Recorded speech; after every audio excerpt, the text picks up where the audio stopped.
ان کے ہاتھ سے جو سگنل آتے ہیں وہ تو یہی کہتے ہیں کہ اگست تک حکومت اپنا ٹرم پورا کرے گی اور پھر اس کے بعد الیکشن شیڈیول جو ہوتا ہے آئین کے تحت وہ اس کے بعد ہوگا. تو یہ تو ہم مفروضوں پہ بات کرتے ہیں کہ 3 مہینے کا کریں گے، 6 مہینے کا کریں گے. ہر چیز کر کے دیکھ لی، لو کانفیڈنس کر کے ان کو ہر قانونی ہر قسم کے خود ساختہ کیسز بنائے گئے، اس سے کچھ نہیں ہوا. پھر ان کو ایلیمینیٹ یعنی جان سے مارنے کی کوشش بھی ناکام ہو گئی. تو اللہ تعالیٰ نے عمران خان سے کچھ کام لینا ہے. میں بہت انڈر پریشر ہوں، بہت عرصے سے ہوں، اور ارشد بھی تھے جب تک وہ زندہ تھے. میری سے چیف جسٹس اور صدر پاکستان سے گزارش ہے کہ وہ اس حوالے سے دیکھیں اور ہمیں انصاف دیں.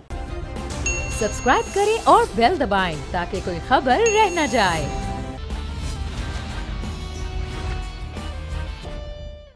السلام علیکم. Special report with Mudassar Iqbal کے ساتھ حاضر خدمت ہے. ناظرین، اس وقت لانگ مارچ ہے، وہ ایک نہیں بلکہ دو جگہ سے اب اسلام آباد کی جانب گامزن ہے. ایک جانب وائس چیئرمین پاکستان تحریک انصاف شاہ محمود قریشی جو اس مارچ کو لے کر چل رہے ہیں جس میں عمران خان پر قاتلانہ حملہ ہوا، اور دوسرا مارچ فیصل آباد سے نکلا ہے، ٹوبہ ٹیک سنگھ پہنچا ہے، جس کی قیادت سیکرٹری جنرل پاکستان تحریک انصاف اسد عمر کر رہے ہیں. اور آج کی بڑی خبر پروگرام میں اس لانگ مارچ میں ہی ہم بات کریں گے کہ عوام کا جم غفیر اس سے بھی زیادہ جو لانگ مارچ میں نظر آ رہا تھا اس سے بھی زیادہ ہے.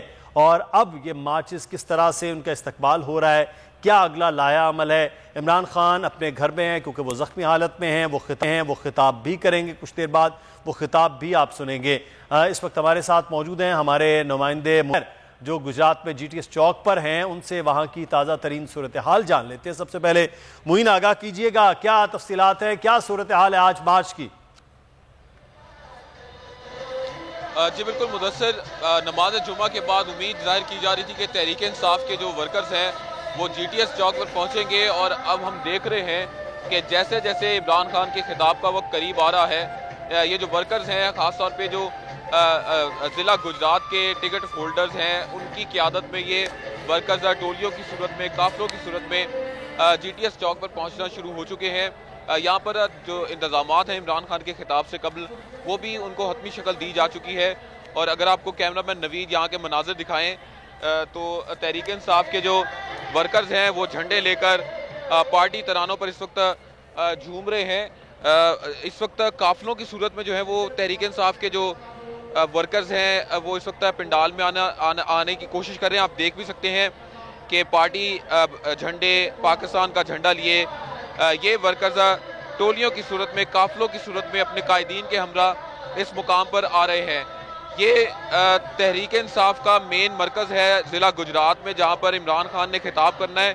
اور اس سے پہلے گلزار مدینہ چوک پر ابھی ایک استقبالی کیمپ لگایا گیا ہے جہاں پر پاکستان مسلم لیگ کاف کے جو رہنما ہیں وہ آج پی ٹی آئی کے جو اس قافلے کو، اس لانگ مارچ کا جو ہے وہ استقبال کریں گے. اور وہاں پر بھی تحریک انصاف کے وائس چیئرمین شاہ محمود قریشی خطاب کریں گے، اور اس مقام پر بھی آ کر پی ٹی آئی ورکر سے خطاب کیا جائے گا جس کے بعد عمران خان کا خطاب ہوگا. اور ابھی آپ جو مناظر دیکھ رہے ہیں اس سے اندازہ کیا جا سکتا ہے کہ ضلع گجرات کے جو ورکرز ہیں وہ کتنے ایکسائٹڈ ہیں. دو چیزیں اس میں معین ہیں کہ ایک تو ضلع گجرات میں پاکستان تحریک انصاف، اور دوسرا کیونکہ استقبال پاکستان مسلم لیگ قاف کر رہی ہے تو آج غیر معمولی طور پر رش جو ہے وہ دکھنے میں بھی آ رہا ہے. معین آپ ہمارے ساتھ رہے اس پہ بات کرتے ہیں، لیکن ہمارے ساتھ اس وقت موجود ہے سینئر تجزیہ کار ایاز امیر صاحب. بہت شکریہ سر آپ کے وقت کا. ایاز امیر صاحب، اس وقت لانگ مارچ کی تو صورت وہی ہے جو چل رہا ہے، لیکن عمران خان وہاں پر موجود ہے. ایک جانب عمران خان پیچھے نہیں ہٹ رہے، لانگ مارچ وہ لے کر جانا چاہتے ہیں، خود وہ پنڈی پہنچ جائیں گے وہ کہہ رہے ہیں. لیکن ایاز امیر صاحب دوسرا معاملہ ہے کہ اب حکومت جو ہے وہ عمران خان کے خلاف بھی بھرپور معاملات پہ ہے، نااہلی کے معاملات ہیں، نئی درخواستیں آ رہی ہیں، بغاوت کے خلاف مقدمات کر دیے جائیں. پھر نومبر جو اہم مہینہ ہے تقرری کے حوالے سے، تو اس نومبر کے مہینے میں مارچ اور حکومت کے اقدامات وہ کیا سر آپ دیکھ رہے ہیں؟ یہ تو دیکھنا ہے کہ حکومت پہ جتنا پریشر پی ٹی آئی ڈال سکتی تھی وہ تو ڈالا ہے، لیکن مقصد جو ہے، آخری مقصد پی ٹی آئی کا یہی ہے کہ حکومت کو مجبور کیا جائے کہ انتخابات کے انعقاد کا اعلان کرے. اب وہ نہیں لگتا کہ وہ چیز